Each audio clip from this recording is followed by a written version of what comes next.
Let us pray that peace be now restored to the world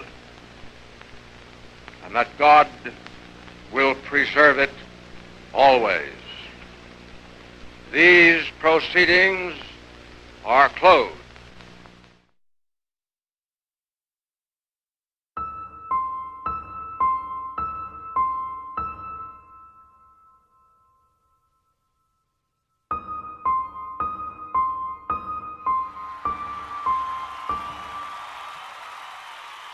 The final United Nations victory has been won.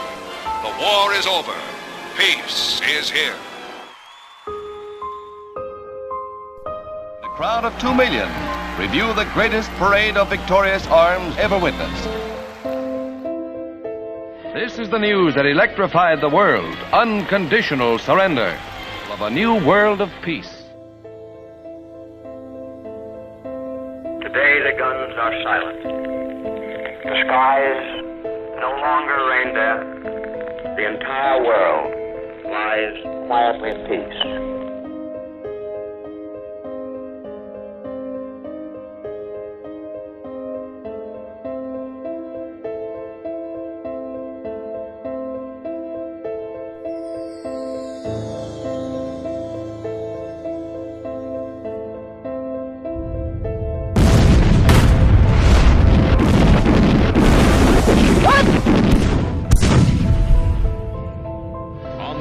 American infantrymen once again hit the road toward Korea's capital city of Seoul.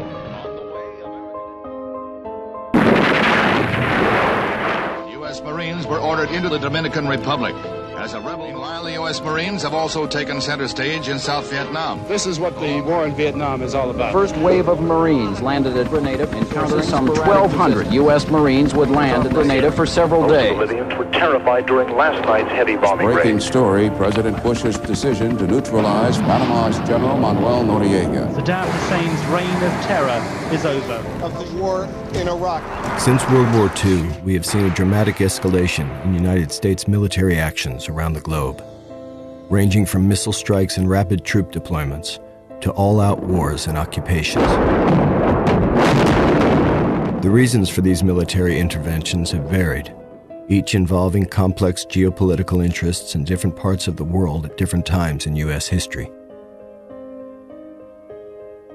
But the public face of these wars has not reflected this complexity.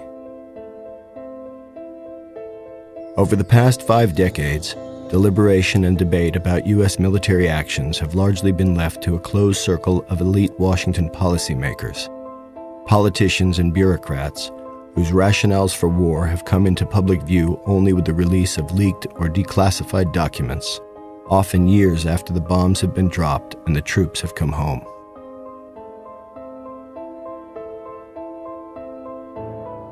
In real time, officials have explained and justified these military operations to the American people by withholding crucial information about the actual reasons and potential costs of military action, again and again choosing to present an easier version of war's reality, a steady and remarkably consistent storyline designed not to inform, but to generate and maintain support and enthusiasm for war. Nationally syndicated columnist and author Norman Solomon began to notice the basic contours of this official storyline during the war in Vietnam. As a teenager, I read about the war in Vietnam as it escalated. I saw the footage on television. In combat, there are no niceties. A dead enemy soldier is simply an object to be examined for documents, then removed as quickly as possible, sometimes crudely. People that I knew began to go to Vietnam in uniform of the U.S. military. And as time went on, I began to wonder, particularly as I became draft age, about the truthfulness of the statements coming from the White House and top officials in Washington. We fight for the principle of self-determination, that the people of South Vietnam should be able to choose their own course, choose it in free election, without violence, without terror, and without fear. And through that process, I began to really wonder about whether we were getting more truth or lies. In the years since, Sullivan has focused his attention on a set of striking parallels between the selling of the Vietnam War and the way presidents have rallied public support for subsequent military actions. Looking back on the Vietnam War, as I did many times, I had a very eerie feeling that while the names of the countries changed, and of course each circumstance was different, there were some parallels that cried out for examination. Rarely, if ever, does a war just kind of fall down from the sky. The foundation needs to be laid, and the case is built, often with deception.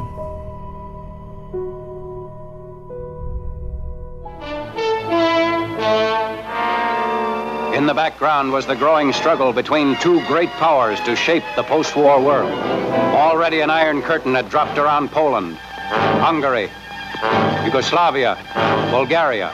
It can't happen here? Well, this is what it looks like if it should.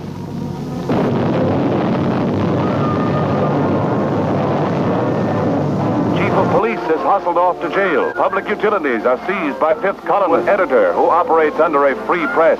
He goes to jail too, and fighters will account for some of the enemy, but some will get through to your home.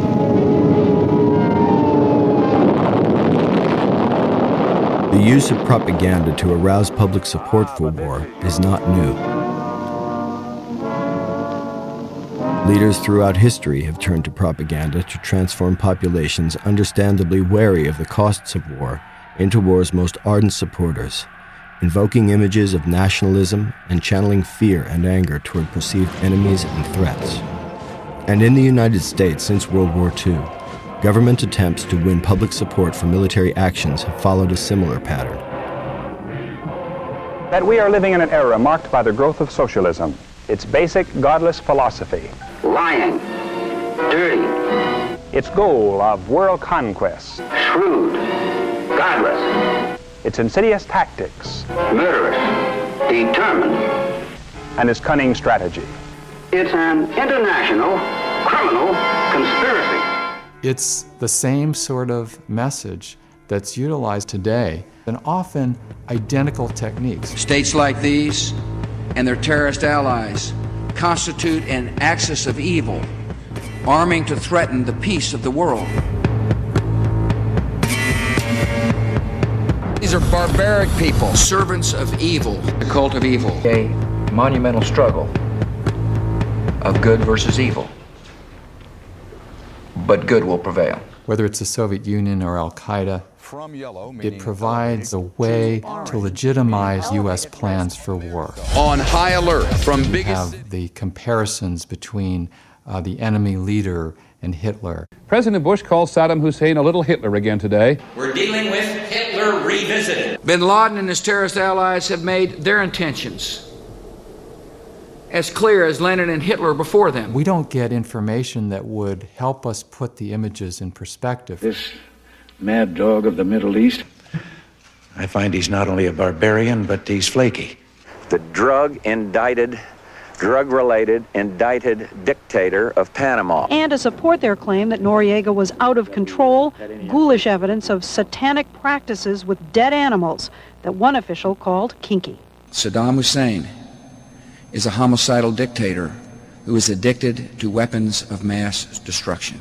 And as Aldous Huxley said long ago, it's more powerful often to leave things out than to tell lies. For instance, quite often the U.S. government directly helped the dictators that were now being told must be overthrown. And it's that selectivity of history that's a very effective form of propaganda. This selective view of reality, buttressed by these fear-based appeals, represents a larger pre-war pattern. The repeated claim that the United States uses military force only with great reluctance. We still seek no wider war. The United States does not start fights. America does not seek conflict. I don't like to use military force. Our nation enters this conflict reluctantly. And only for the most virtuous of reasons. First and foremost, to spread freedom and democracy. We want nothing for ourselves, only that the people of South Vietnam be allowed to guide their own country in their own way. The rhetoric of democracy is part of the process of convincing people that even though unpleasant things must be done sometimes in its name, like bombing other countries, democracy is really what it's about. The United States has been engaged in an effort to stop the advance of communism in Central America by doing what we do best, by supporting democracy. And it's almost as though repeating it enough times makes it so. Our cause of liberty, our cause of freedom, our cause of compassion and understanding. People want democracy, peace, and the chance for a better life in dignity and freedom. We want to lift lives around the world, not take them. These are forms of propaganda that are insidious because they tug at our heartstrings. We must get the Kosovar refugees home safely. Minefields will have to be cleared. Homes destroyed by Serb forces will have to be rebuilt. Homeless people in need of food and medicine. Of course we want to help other people. These are propaganda messages that say, don't just think of yourself. America can't just be selfish. It makes bombing other people ultimately seem like an act of kindness, of altruism. Today, our armed forces joined our NATO allies in airstrikes against Serbian forces responsible for the brutality in Kosovo. We are upholding our values, protecting our interests, and advancing the cause of peace. Belgrade's largest heating plant up in flames. But even as planes of the multinational forces attack Iraq, I prefer to think of peace, not war. If my motives are pure, then the fact that I'm killing people may not be too upsetting. As a matter of fact, it may indicate that I'm killing people for very good reasons.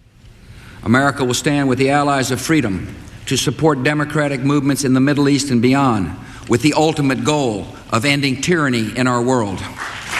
And so you have kind of the high ground president with the lofty motives being proclaimed. We're told that peace is being sought, alternatives to war are being explored, and that's kind of, the official story. And I am continuing and I am increasing the search for every possible path to peace. Whether we're talking about President Johnson or President Nixon or the president today, you have one chief executive after another in the White House saying how much they love peace and hate war. We maintain our strength in order to deter and defend against aggression, to preserve freedom and peace.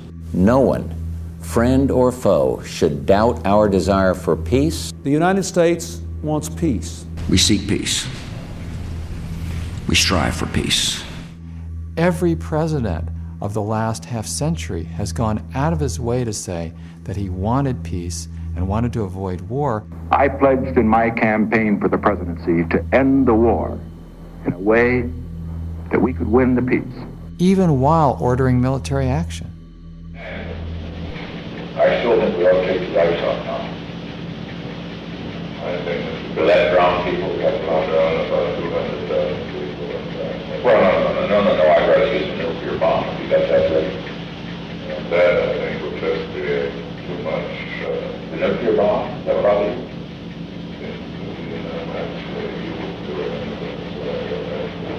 I just want you to think big, Henry, for Christ's sake. So you have this paradox in a way of the president who has just ordered massive military violence and lethal action by the Pentagon, turning around and saying, I want to oppose violence and promote peace. I respect your idealism. I share your concern for peace. I want peace as much as you do. Actually, war becomes perpetual when it's used as a rationale for peace.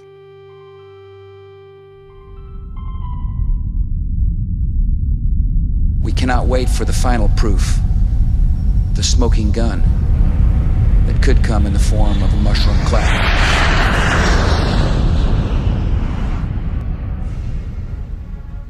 As Americans, we like to think that we're not subjected to propaganda from our own government. certainly that we're not subjected to propaganda that's trying to drag the country into war, as in the case of setting the stage for the invasion of Iraq. Saddam Hussein recently sought significant quantities of uranium from Africa. There is no doubt that Saddam Hussein now has weapons of mass destruction. Weapons of mass destruction. Botulinum, VX, sarin, nerve agent. Iraq and Al-Qaeda. Al-Qaeda. Iraq and Al-Qaeda. Terrorism. Cyber attacks. Nuclear program. Biological weapons. Cruise missiles, ballistic missiles. Chemical and biological weapons. Iraq has weapons of mass destruction. President Bush has said Iraq has weapons of mass destruction.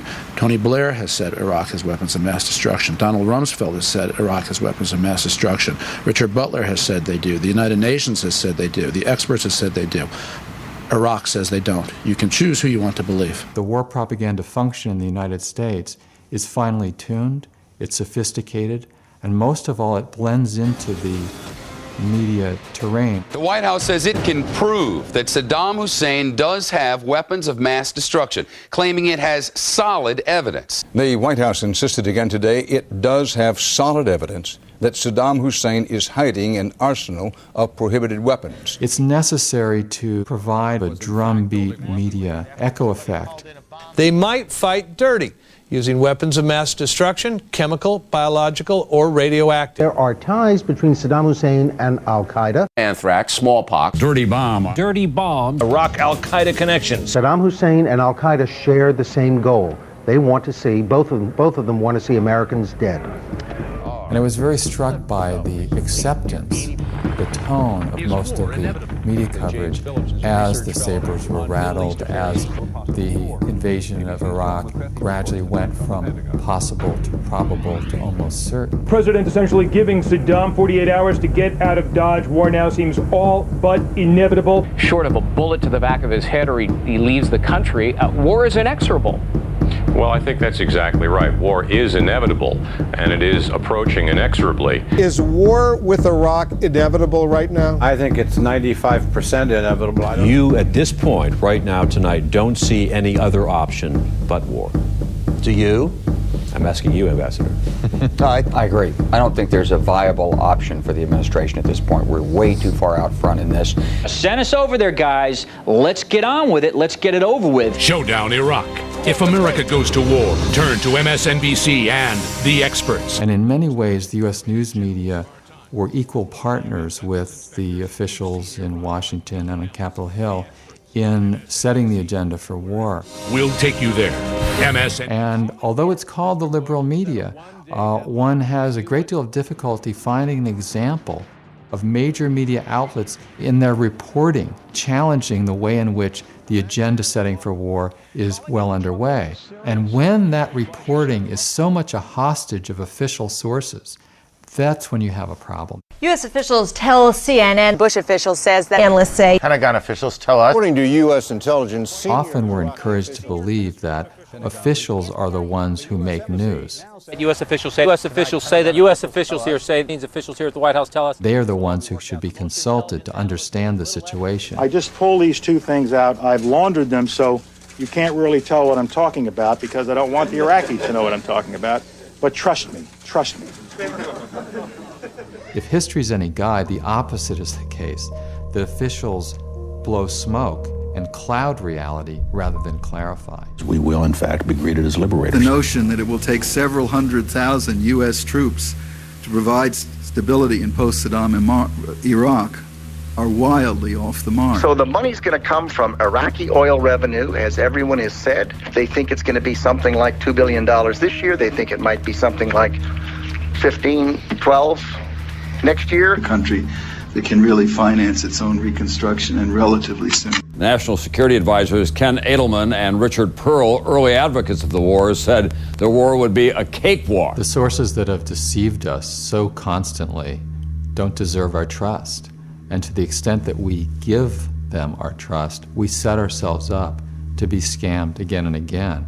There are reports that there is no evidence of a direct link between Baghdad and some of these terrorist organizations. There are known knowns. There are things we know we know.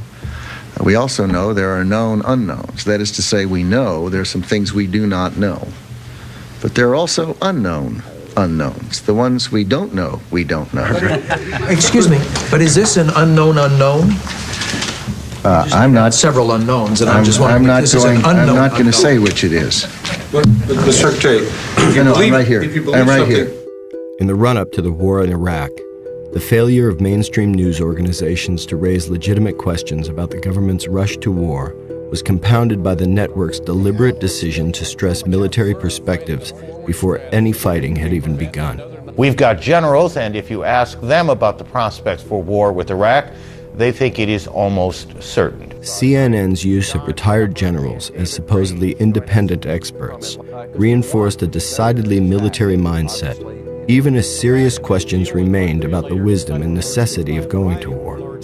Often journalists blame the government for the failure of the journalists themselves to do independent reporting. But nobody forced the major networks like CNN to do so much commentary from retired generals and admirals and all the rest of it. You had a top CNN official named Eason Jordan going on the air of his network and boasting that he had visited the Pentagon with a list of possible military commentators. And he asked officials at the Defense Department whether that was a good list of people to hire. Well, I think it's important to have experts explain the war and to describe the military hardware, describe the tactics, talk about the strategy behind the conflict. I went to the Pentagon myself several times before the war started, met with important people there and said, for instance, at CNN, here are the generals we're thinking of retaining to advise us on the air and off about the war, and we got a big thumbs up on all of them. That was important. It wasn't even something to hide ultimately. It was something to say to the American people on his own network, see, we're team players.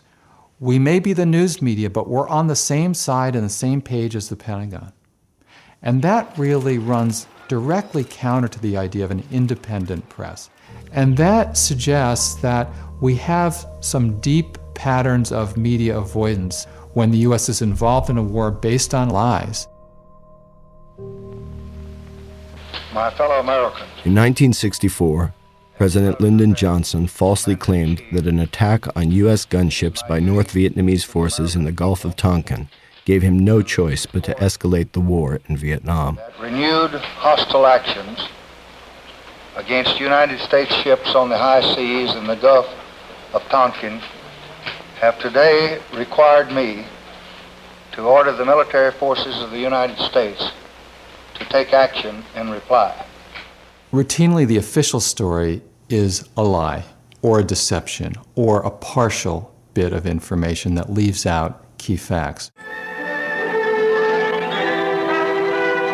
In international waters in the Gulf of Tonkin, destroyers of the United States Navy are assigned routine patrols from time to time. Sunday, August the 2nd, 1964, the destroyer Maddox was on such a patrol. Shortly after noon, the calm of the day is broken as general quarters sound.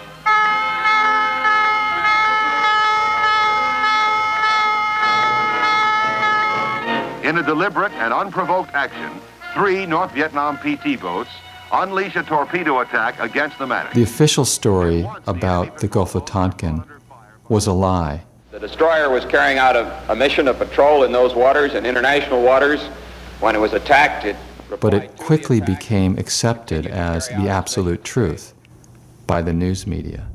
And because of the press's refusal to challenge that story, it was much easier for Congress to quickly pass the Gulf of Tonkin resolution, which was pivotal because it opened the floodgates to the Vietnam War.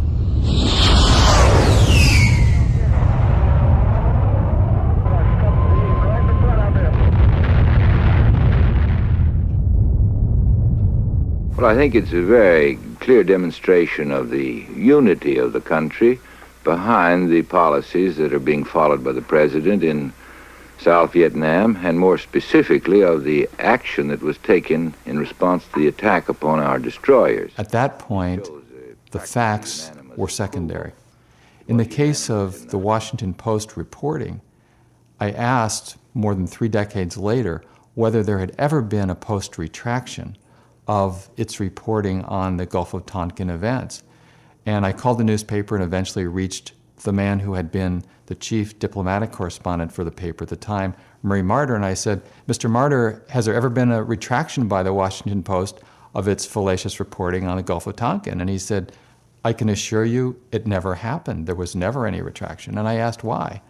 And he said, well, if the news media were going to retract its reporting on the Gulf of Tonkin, it would have to retract its reporting on virtually the entire Vietnam War. Fast forward a few decades, you have President George W. Bush saying that to an absolute certainty there were weapons of mass destruction in Iraq, and that intelligence sources told him that clearly, which was not at all the case. Secretary of State Powell will present information and intelligence about Iraq's illegal weapons programs, its attempts to hide those weapons from inspectors, and its links to terrorist groups. The failure of American news media to check government distortion reached new heights when, on the eve of war, the highly respected Secretary of State Colin Powell appeared before the United Nations to make the case that there were weapons of mass destruction in Iraq. Saddam Hussein's intentions have never changed. He is not developing the missiles for self-defense. These are missiles that Iraq wants in order to project power, to threaten, and to deliver chemical, biological, and, if we let him, nuclear warheads. Today, Secretary of State Powell brought the United Nations Security Council the administration's best evidence so far. After Colin Powell's speech to the UN, immediately the U.S. press applauded with great enthusiasm. Did Colin Powell close the deal today in your mind for anyone who has yet objectively to make up their mind? I think for anybody who analyzes the situation, he has closed the deal. This irrefutable, undeniable, incontrovertible evidence today, Colin Powell brilliantly delivered that smoking gun today. Colin Powell is outstanding today. I mean, it was lockstep. It was so compelling. I don't see how anybody at this point cannot support this effort. He made a wonderful presentation. I thought he made a great case for the purpose of disarmament. It was devastating. I mean, and overwhelming abundance of the evidence. Point after point after point. He just flooded the terrain with data. It's the end of the argument phase. America has made its case. The Powell speech has moved the ball. I think case is closed. But at the time, it was quite possible to analyze and debunk what he was saying. Whereas the British press and other international news sources immediately raised legitimate questions about the accuracy of Powell's presentation. The major U.S. news media were virtually silent about the factual basis of his claims, and near unanimous in their praise. Even the purportedly anti-war New York Times editorialized the next day that Colin Powell had made a sober case, a factual case. One of the great myths and part of the war propaganda cycle is way after the fact to claim that it couldn't have been known at the time that U.S. officials were lying us into war. And in point of fact, it was known at the time and said by many people who were not allowed on the networks, by and large. One such critical voice belonged to MSNBC's Phil Donahue, one of the few mainstream media commentators who consistently challenged the official storyline coming out of Washington. We're all now, everybody's righteous. What a terrible Hitler this is. We were mute when he was doing that. He was our SOB. Absolutely. And now we're sending our sons and daughters to war to fix that mistake. Doesn't seem fair to me. Despite being the highest-rated program on MSNBC, Donahue's show was abruptly canceled by the network just 3 weeks before the start of the war. Phil Donahue was an anti-war voice on MSNBC, one of the cable news channels. And a memo that was leaked as the Donahue show was canceled is very explicit. It said, we don't want this to be a face of NBC as the United States goes into war.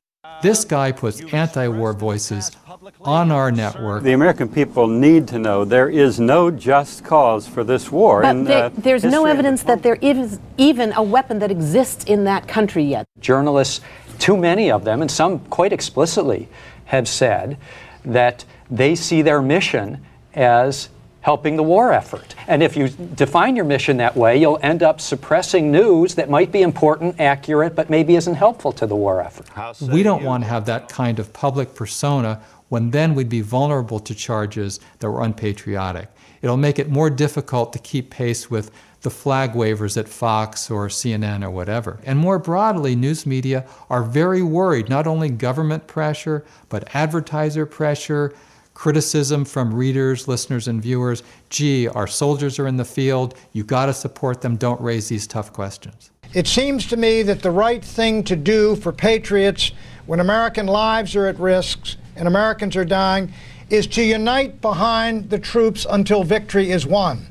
Now, on this show, Buchanan and Press, we've had a good debate for 8 months on this conflict, but now it seems when the war comes, the debate ends. I think unity, Bill, is essential at this time, or at least when the guns begin to fire. It's a very effective tactic, at least in the short run, to a large extent, to say, look, you've got to support the troops. You're killing the troops! And that's an effort to conflate supporting the troops with supporting the president's policies. Once the war against Saddam begins, we expect every American to support our military, and if they can't do that, to shut up. In addition to Phil Donahue, many other journalists have been silenced for crossing the mythical line known as objectivity. Today, NBC News fired journalist Peter Arnett this morning for participating in an interview on Iraqi state-controlled television. Arnett criticized American war planning and said his reports about civilian casualties in the Iraqi resistance were encouraging to anti-war protesters in America. If you're pro-war, you're objective, but if you're anti-war, you're biased.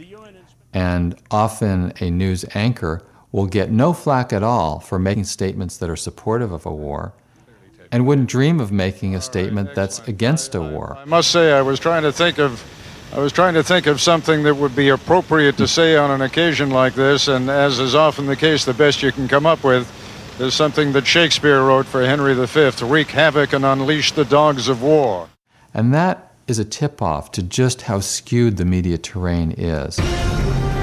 We should keep in mind that CNN, which many believe to be a liberal network, had a memo from their top news executive, Walter Isaacson, in the fall of 2001, as the missiles were falling in Afghanistan, telling the anchors and the reporters, you need to remind people, anytime you show images on the screen of the people who were dying in Afghanistan, you've got to remind the American viewers that it's in the context of what happened on 9/11, as though people could forget 9/11. Where we talked to several people who told us that various friends and relatives had died in the bombing there, in that collateral damage. Nick Robertson, CNN, Kandahar, Afghanistan. And we would just remind you, as we always do now with these reports from inside the Taliban-controlled Afghanistan, that you're seeing only one side of the story, that these U.S. military actions that Nick Robertson was talking about are in response to a terrorist attack that killed 5,000 and more innocent people inside the United States. Kandahar, and we juxtapose what we're hearing from the Taliban with a live picture of the cleanup that continues in Lower Manhattan. Ground Zero, again, a 24-hour operation that has not ebbed. 5,000 killed that day, back on Tuesday, September 11th, their biggest crime, as civilians going to work that day. And yet, we know statistically, the best estimates tell us, that more civilians were killed by that bombing in Afghanistan than those who died in the Twin Towers in New York. And the moral objections that could be raised to slaughtering civilians in the name of retaliation against 9/11, those objections were muted by the phrase war on terror, by the way in which it was used by the White House and Congress, and also by the news media. Free flows of information have been further blocked by a more general atmosphere of contempt for anti-war voices. Among them are a group called Code Pink, which is headed by Medea Benjamin, who's a terrorist sympathizer, dictator-worshipping propagandist. The far-left element in America is a destructive force that must be confronted. Some Americans, sadly, not interested in victory, and yet they want us to believe that their behavior is patriotic. Well, it's not. What? To call the president stupid, he doesn't know much about anything, that's just great. Go with Danny Glover and Susan Sarandon. You fit in perfect. To in any way be defending a torturer, a killer, a dictator who used chemical weapons against his own people, is pretty remarkable. But it's a very long tradition in the Democratic Party. Pay no heed to the peaceniks and the left-wing rock stars. They've had their 15 minutes of fame. These people are essentially useless. They are reflexively opposed to war. It's a principled position, but it's the wrong position, and you can't take them seriously as a strategic voice. Millions and billions of useless people out there. If you want to have democracy, you've got to have the free flow of information through the body politic. You can't have these blockages. You can't have the manipulation. While mainstream journalists have rarely called attention in real time to the failure of news media to provide necessary information and real debate, they have repeatedly pointed to their own failures well after wars have been launched. During the course of this war, there was a lot of snap to in press coverage. We're at war, the world's changed, we have to root for the country to some extent. And yet it seems something missing from this debate was a critical analysis of where it was taking us. Those of us in journalism never even looked at the issue of occupation. Because it just didn't occur to it. We weren't smart enough. You'd had to go on against the grain. Right, you'd also come off as kind of a pointy head trying to figure out some obscure issue here. Yeah, it's good guys and bad guys. Negativism. News media down the road will point out that there were lies about the Gulf of Tonkin or about weapons of mass destruction in Iraq. I'm sorry to say, but certainly television and perhaps to an extent my station was intimidated by the administration and its foot soldiers at Fox News. We should have been more skeptical. But that doesn't bring back any of the people who've died, who were killed in their own country or sent over by the President of the United States to kill in that country. So after the fact, it's all well and good to say, well, the system worked or the truth comes out. But when it comes to life and death, the truth comes out too late. My fellow citizens, at this hour, American and coalition forces are in the early stages of military operations to disarm Iraq, to free its people, and to defend the world from grave danger. The idea to blitz the capital there is, quote, complete confusion. This will be a campaign unlike any other in the senior Iraqi military leadership. Bang, bang, bang, bang, bang. All in the same. Once public support is in place and war is finally underway, the news media necessarily turn from covering the rationales for war to covering war itself. When the president decides he wants the U.S. to go to war, then the war becomes the product.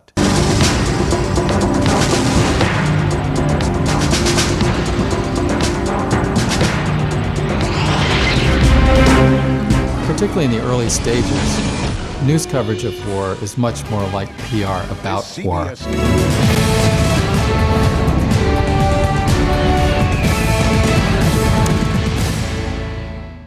Influencing the nature of this war coverage has been a priority of one administration after another since Vietnam, when conventional wisdom held that it was negative media coverage that turned the American people against the war and forced U.S. withdrawal.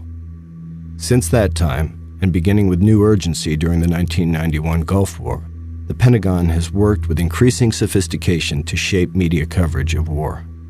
As then Defense Secretary Dick Cheney noted about the importance of public perceptions during the first Iraq War, frankly, I looked on it as a problem to be managed. The information function was extraordinarily important.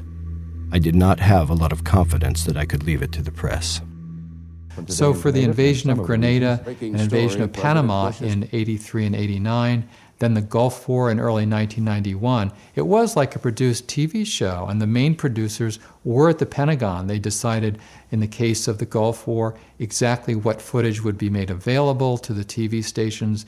They did nonstop briefings utilizing the increasing importance of cable television. They named it Operation Desert Storm. Breaking news of what's now officially called Operation Desert Storm. Good evening. Operation Desert Storm rages on. All that sort of stuff was very calculated, so you could look at that as an era of media war manipulation from the standpoint of the U.S. government. Then you had a different era. You had the invasion of Iraq in 2003. Scores of American reporters have now joined U.S. military units in Kuwait as part of the Pentagon's effort to make any war with Iraq what the Pentagon calls a media-friendly campaign. Another part of that effort is on display at the U.S. Military Command Center in Qatar. A Hollywood set designer was brought in to create a $200,000 backdrop for official war briefings. And tied in with that is the worship of Pentagon technology. I've fallen almost in love with the F-18 Super Hornet because it's quite a versatile plane. I got to tell you, my favorite aircraft, the A-10 Warthog. I love the Warthogs. This morning around 4 a.m. local time, the first three took off, and when you're 300 feet away from them when they do it, you hear it in your shoes and feel it in your gut. The Pentagon's influence on war coverage has also been evident in the news media's tendency to focus on the technical sophistication of the latest weaponry. Should they have used more? Should they, use a Moab, the mother of all bombs, and a few daisy cutters, and, let's not just stop at a couple of cruise missiles. Newest, biggest, baddest U.S. bomb. We'll pound them with 2,000-pound bombs and then go in. 2,000-pound bombs in urban areas? Oh, sure. The plane I'm holding in my hand here, the F-117 stealth fighter, was used in these attacks significantly. How do you steer this thing? You have a stick, is that right? Sure. We have both of us have matching center stick with left throttles. You can do everything. Every war, we have U.S. news media that have praised the latest in the state-of-the-art killing technology, from the present moment to the war in Vietnam. B-57s, the British call them Canberra jets. We're using them very effectively here in this war in Vietnam to dive bomb the Viet Cong in these jungles beyond Da Nang here. Colonel, what's our mission we're about to embark on? Well, our mission today, sir, is to report down to the site of the ambush 70 miles south of here and attempt to kill the VC. The Colonel has just advised me that that is our target area right over there. 1, 2, 3, 4, we dropped our bombs, and now a tremendous G-load as we pull out of that dive. Oh, I know something of what those astronauts must go through. Well, Colonel, it's a great way to go to war. And there's a kind of idolatry there. Some might see it as worship of the gods of metal. That's the JDAM. It is a 2,000-pound bomb that is deadly accurate, and that is the thing that is allowed us in Afghanistan and will allow us in this next conflict to be terribly accurate, terribly precise, and terribly destructive. Amazing. In fact, even as U.S. military technology has become increasingly sophisticated with the development of so-called smart bombs and other forms of precision-guided weaponry, civilian casualties now greatly outnumber military deaths, a grim toll that has steadily increased since World War I.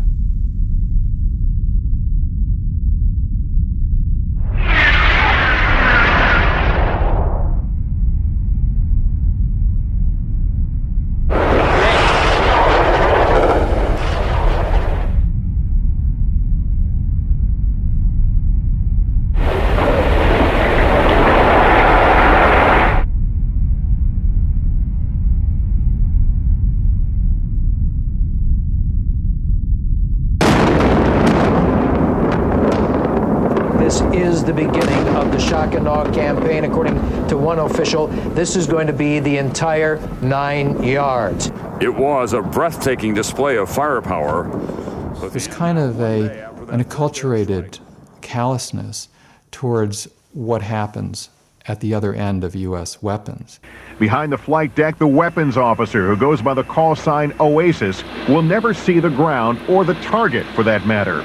The airfield is simply a fuzzy image on his radar. And this is another very insidious aspect of war propaganda.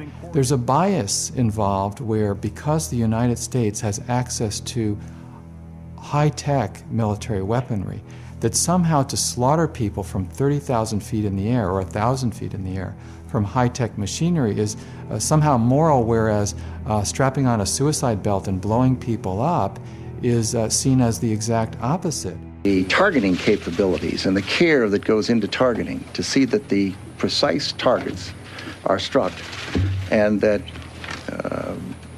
other targets are not struck is as impressive as anything anyone could see. The care that goes into it, the humanity that goes into it, to see that military targets are destroyed, to be sure, but that it's done in a way and in a manner and in a direction and with a weapon that is appropriate to that very particularized target.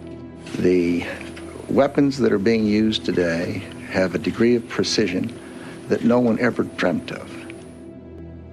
Within this war-friendly news frame, the Defense Department has also been successful in shaping actual war reporting. Its influence reached new levels with the embedding of journalists during the war in Iraq. The Pentagon tightly controlled the media during the 1991 Persian Gulf War, limiting where reporters could go and often restricting access to small groups of pool reporters. This time, the Pentagon is doing an about-face. After running more than 230 journalists through media boot camps, the Pentagon is inviting more than 500 media representatives to accompany U.S. combat units to war.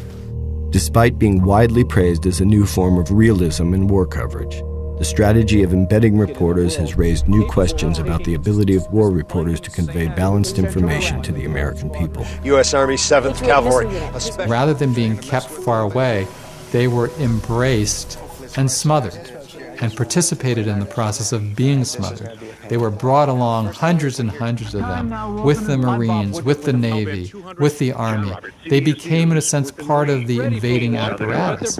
You didn't have embedded reporters with people who were being bombed. You only had embedded reporters with the bombers. Last night, a tremendous light show here, just a tremendous light show as we were watching. And it was through the eyes of the invaders that so much of the reporting was done. It was a gradual process of getting to know and trust each other, and for them, trusting me was knowing I would not blow their objective and get us all shelled with artillery. People who were correspondents for the major U.S. TV networks would express in no uncertain terms that they had been bonding very closely with the U.S. soldiers. We have a number of correspondents in bed with our troops across the region. Some very deeply embedded in a personal way with the Marines that he's traveling with. But he does remind. And you had correspondents saying that, I would do virtually anything for them. They would do anything for me. There's all this camaraderie. We had guys around us with guns, and they were intent on keeping us alive because they said, "You guys are making us stars back home, so we need to protect you." We need to, That's very nice, except it has nothing to do with independent journalism, which we never need more than in times of war. It was a very shrewd effort by the Pentagon to say, you want access? Here's plenty of access. I doubt that in a conflict of this type there's ever been the degree of free press coverage as you are witnessing in this instance. And the embedding process was actually a new wrinkle in an old game, which was and is propaganda for war. Praise for the embedding process as a step forward in balanced war reporting has often invoked comparisons to media coverage of the Vietnam War. A myth has kind of grown up after the Vietnam War that the reporting was very tough, that Americans saw on their television sets the brutality of the war as it unfolded. And people often hark back to that as a standard that should now be rediscovered or emulated. This is what the war in Vietnam is all about. Yes, there was exceptional reporting, but it was the exception. And so you had the Zippo lighters being used by the GIs burning down the huts of a village that Morley Safer on CBS reported. Well, people mentioned that actually because it was unusual. And in point of fact, very little about the tremendous violence in that war was conveyed through the television set, especially when the U.S. government is responsible for the human suffering. That is, in a way, the most taboo, to show in detail, in graphic human detail, what's involved when bombs, missiles, mortars, paid for by U.S. taxpayers, do what they're designed to do, which is to kill and to maim.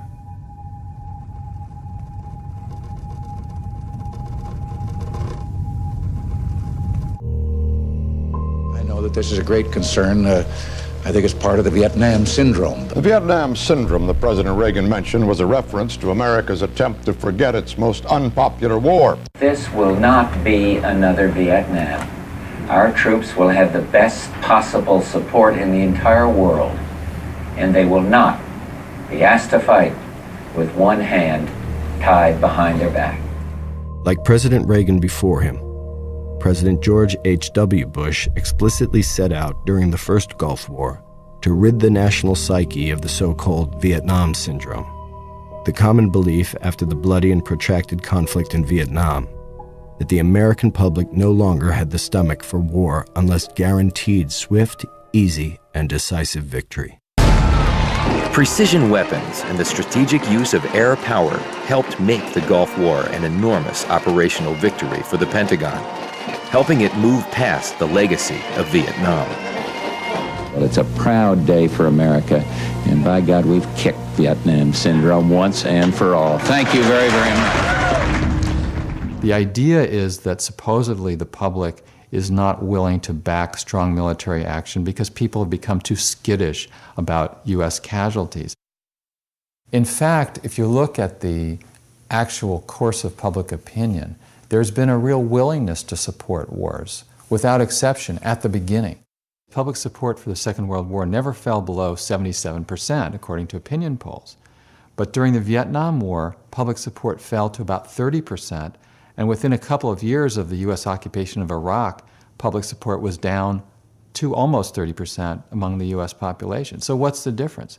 In one case, World War II, the U.S. public never felt that the war was fundamentally based on deception. But if it emerges that the war can't be won quickly, and that the war was based on deceptions, then people have turned against the war. So first, the public has to be sold on the need to attack. Then, after the war is underway, withdrawal needs to be put forward as an unacceptable option. Withdrawal of all American forces from Vietnam would be a disaster. Let no one think for a moment that retreat from Vietnam would bring an end to conflict. If we're not leaving so long as I'm the president, that would be a huge mistake. Our allies would lose confidence in America.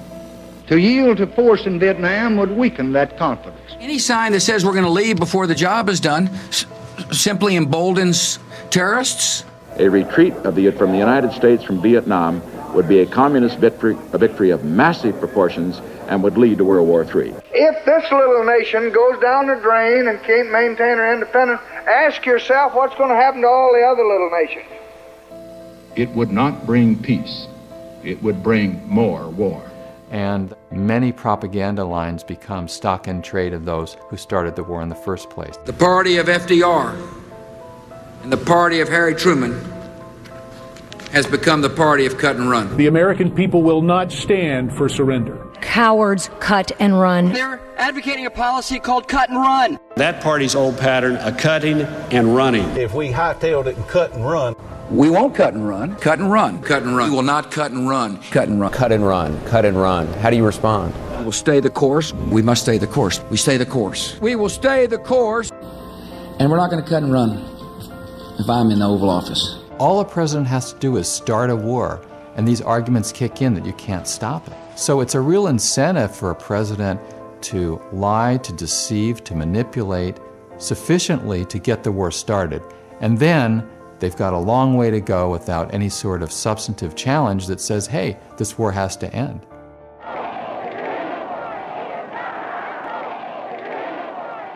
Then, appealing for public support for his peace policy, Mr. Nixon said the enemy cannot defeat or humiliate the United States. Only Americans, he said, can do that. The peacemakers are out there on the field. The soldier and the statesman need and welcome the sincere and the responsible assistance of concerned Americans. But they need reason much more than they need emotion. They must have a practical solution and not a concoction of wishful thinking and false hopes, however well-intentioned and well-meaning they may be. It must be a solution that does not call for surrender or for cutting and running now.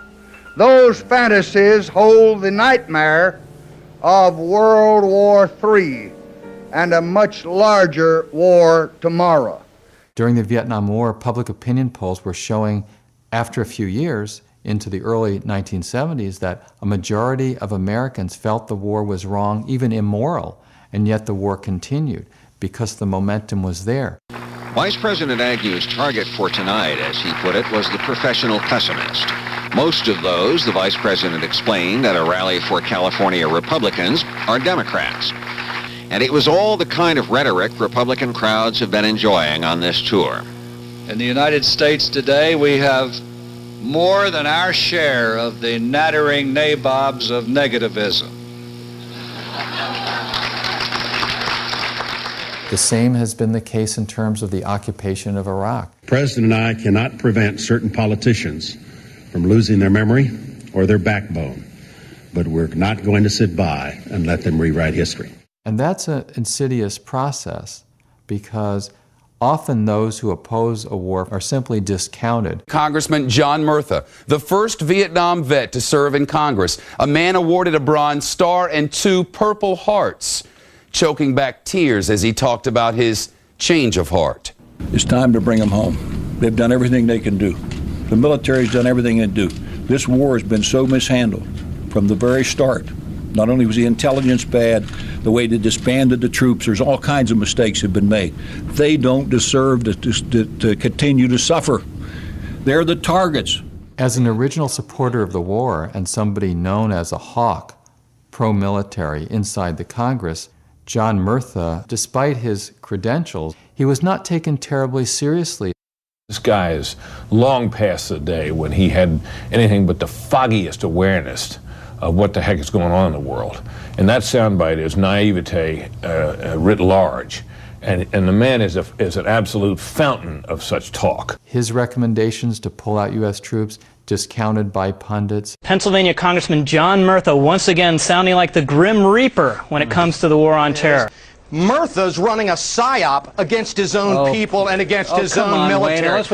No, Alan, wait a minute. As a veteran, I consider it my duty to defend those who defend America against repeated public attacks by a politician who cares nothing more than political and personal gain than the welfare of our fellow Americans on the battlefield. And yet you looked at the polls and you found a large amount of Americans totally were in his corner on this. I go by Arlington Cemetery every day. And the vice president, he criticizes Democrats. Let me tell you, those gravestones don't say Democrat or Republican, they say American. And almost any analysis of public opinion data laid side by side with what news media are or are not advocating in terms of editorials will show that the media establishment is way behind the grassroots. In February of 1968, the Boston Globe did a survey of 39 different major U.S. daily newspapers. The Globe could not find a single paper that had editorialized for withdrawal of U.S. troops from Vietnam.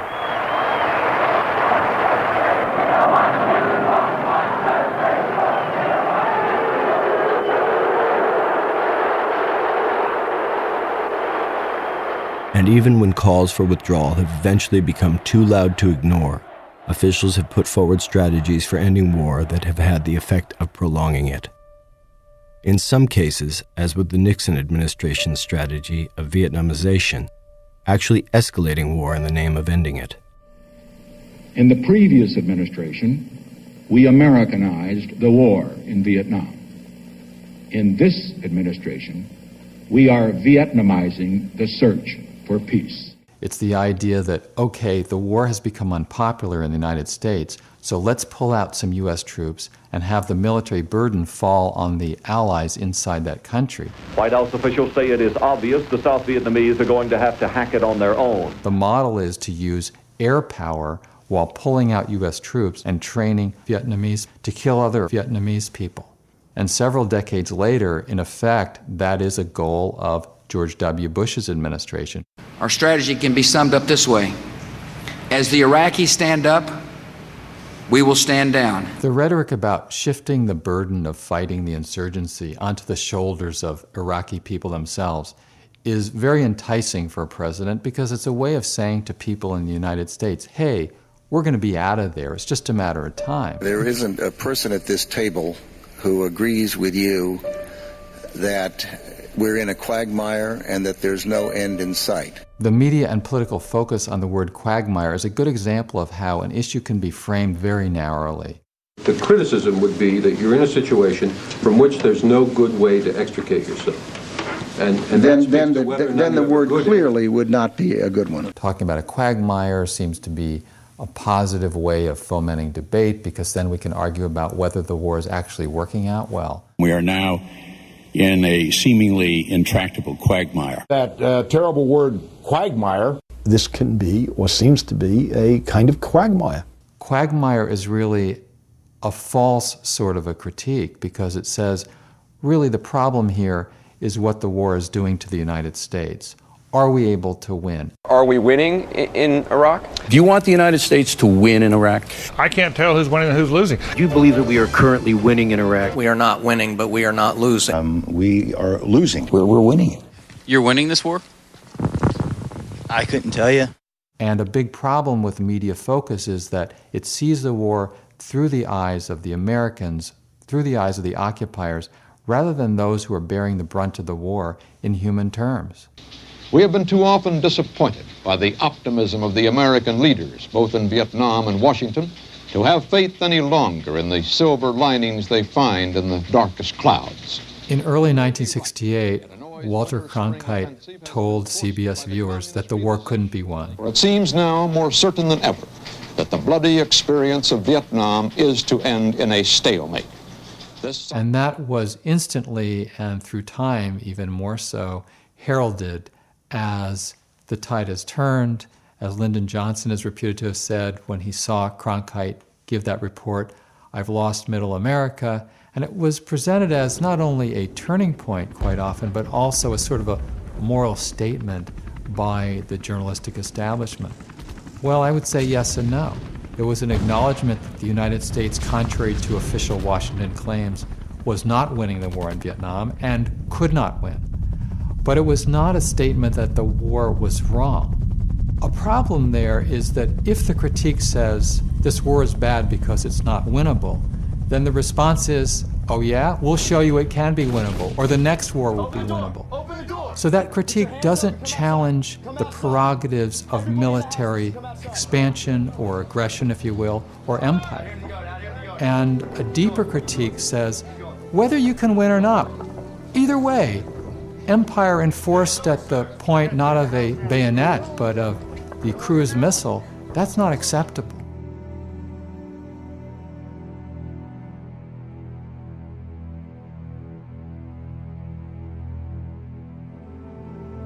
Over the last 5 decades, we have witnessed a wave of U.S. military interventions, a series of bombings, invasions, and long-term occupations. Undertaken, we have been told by one president after another, with the most noble of intentions,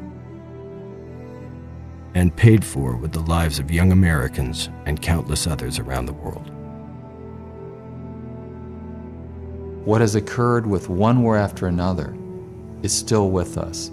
These dynamics are in play in terms of the U.S. occupation of Iraq, looking at other countries such as Iran, and the future will be replicated to the extent that we fail to understand what has been done with these wars in the past.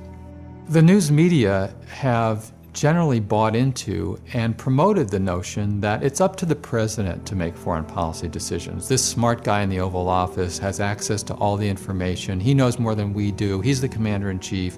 The American people have no major role to play, and nor should they, because after all, they don't have the knowledge or capability to be responsive to the real situation. That was certainly true during the Vietnam War, as it was to be later, time after time. There were people in Congress who raised these issues, and they simply were marginalized by the news media, even though in retrospect, maybe especially because in retrospect, they had it right, and the conventional wisdom and the president were wrong. However difficult this vote may be, some of us must urge the use of restraint.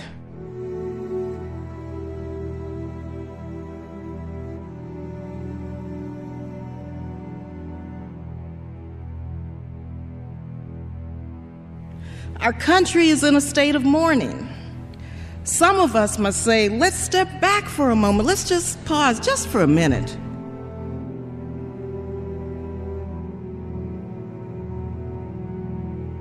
And think through the implications of our actions today so that this does not spiral out of control.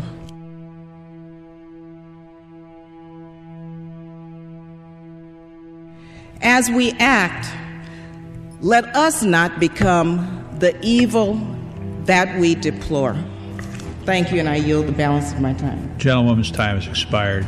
And this is a very common motif of history in the last several decades, where people who at the time were portrayed as loners, as mavericks, as outside of the mainstream of wisdom, turned out to understand the historical moment. We got to back our president. Since when? Do we have to back our president, or should we, when the president is proposing an unconstitutional act?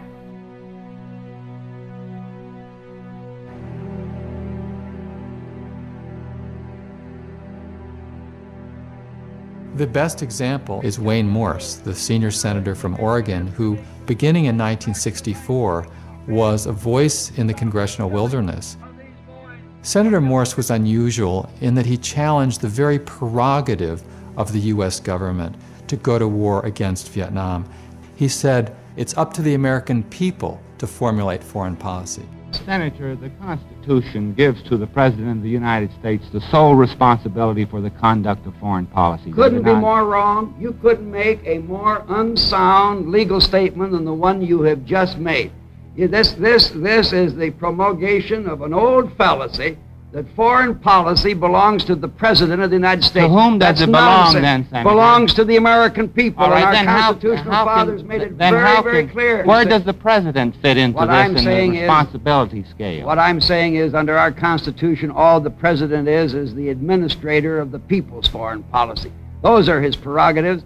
And I'm pleading that the American people be given the facts about foreign Senator, policy. That the American people cannot formulate and execute foreign policy? Why, you're a man of little faith in democracy if you make that kind of announcement. I have complete faith in the ability of the American people to follow the facts if you'll give them. It isn't and my a lack charge of against faith, my Senator. government is we're not giving the American people the facts. And that's a kind of faith in democracy that's not in fashion among the Washington press corps or the power elite in the nation's capital. But it's a good reading of the Constitution, and it's a good definition of democracy. Independent journalist I.F. Stone said that all governments lie, and nothing they say should be believed. Now, Stone wasn't conflating all governments, and he wasn't saying that governments lie all the time, but he was saying that we should never trust that something said by a government is automatically true. Especially our own, because we have a responsibility to go beneath the surface, because the human costs of war, the consequences of militaristic policies, what Dr. King called the madness of militarism, they can't stand the light of day if most people understand the deceptions that lead to the slaughter and the human consequences of the carnage. If we get that into clear focus, we can change the course of events of this country, but it's not going to be easy, and it will require dedication to searching for truth.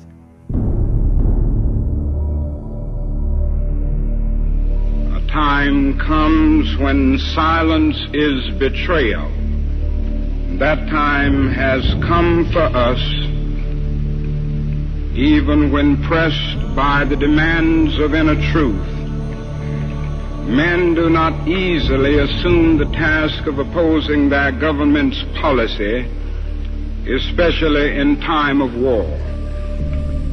And I knew that I could never again raise my voice against the violence of the oppressed in the ghettos without having first spoken clearly to the greatest purveyor of violence in the world today, my own government.